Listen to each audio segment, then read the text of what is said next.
Aujourd'hui, les bonifications d'âge, c'est ce qui permet, donc jusqu'en 2003, elles étaient de 1 pour 3, c'est-à-dire qu'à chaque fois qu'un fonctionnaire travaillait 3 ans, il gagnait 1 an avant 60 ans, c'est-à-dire qu'il pouvait partir à 59, 58, 57, etc.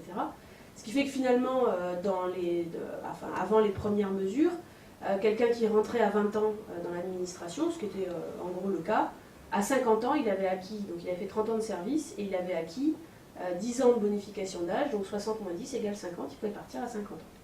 Donc petit à petit, ces bonifications d'âge, elles ont été réduites, elles sont passées à 1/7, donc 1 année pour 7, 1 année pour 8, elles étaient aujourd'hui à 1 année pour 9, et donc là l'idée c'est de complètement les supprimer, c'est-à-dire que désormais, quand cette réforme sera votée, il n'y aura plus de bonification d'âge, c'est-à-dire plus de possibilité pour celui qui arrivera dans l'administration de partir avant 60 ans.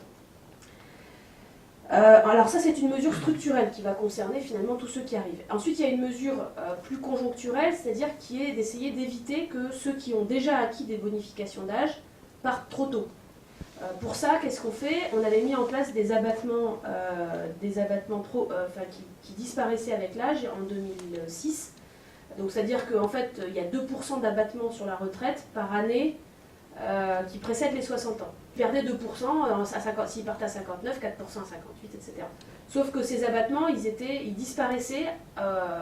Celui qui avait 4% d'abattement à 58 ans, quand il arrivait à 59 ans, il avait plus de 2% d'abattement, et quand il arrivait à 60, il avait 0. Donc en fait, c'était des abattements qui disparaissaient, ce qui fait que ce n'était pas extrêmement motivant pour tenir jusqu'à 60 ans.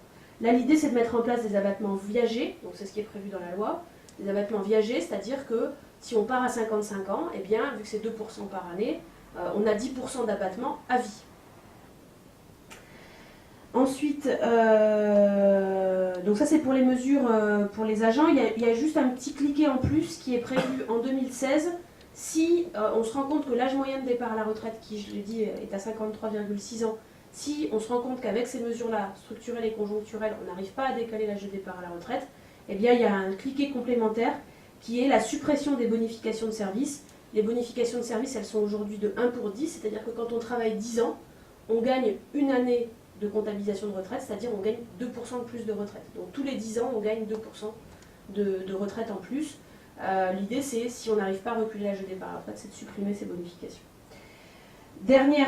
Donc j'ai dit, cette réforme elle est portée par les employeurs avec une augmentation de 2%, par les agents avec ce que je viens d'expliquer, et aussi par les retraités, puisque les retraités ont accepté de participer à hauteur de 5%, donc d'avoir une minoration de leur retraite à hauteur de 5%.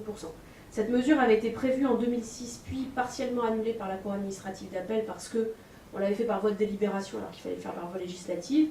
Et donc en fait, aujourd'hui, elle ne touche que les personnes qui sont parties à la retraite après 2006.